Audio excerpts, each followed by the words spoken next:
The text I have in mind here is Romans 8:32. He who did not spare his own son, but gave him up for us all.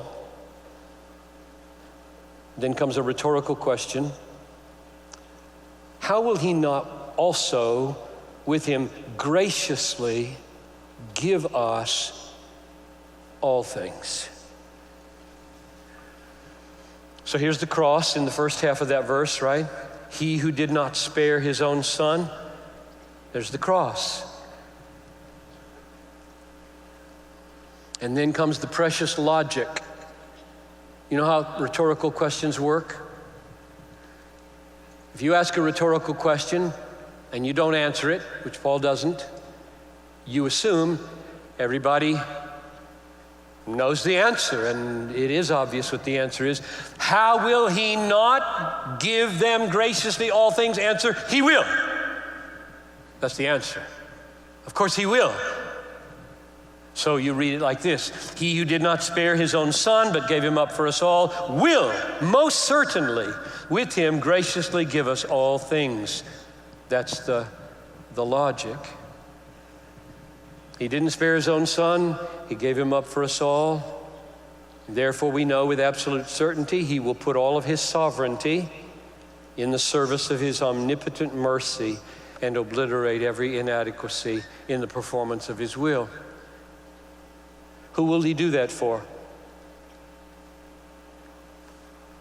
Sometimes we read our Bibles and just neglect to ask, is this me? Who will he do this for? And he gives the answer to that in the previous verses. I'll read 28 to 30. We know that for those who love God, that's who he's doing it for. We know that for those who love God, all things work together for good. For those who are called, that's who he's doing it for.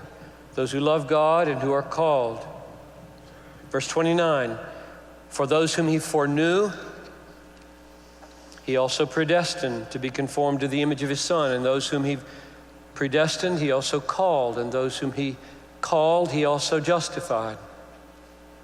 And those whom he justified, he also glorified. So he foreknew someone, he predestined someone, he called someone, he justified someone, and it is so sure, Paul can speak in the past tense, he glorified someone.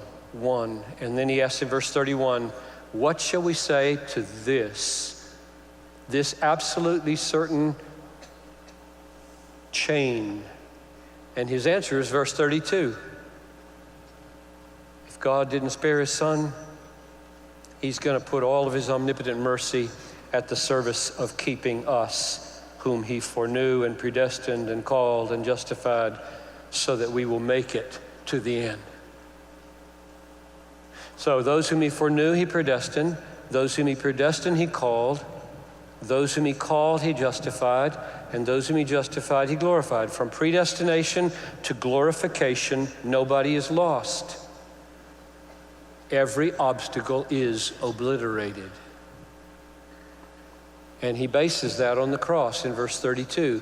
If he didn't spare his own son, you may be sure that he will spare no effort and exert all of his sovereign power mercifully to keep you. So the radical revelation of the cross in verse 32 is that God's sovereignty always serves his omnipotent mercy for the foreknown, the predestined, the called, and the justified. You will always be treated better than you deserve.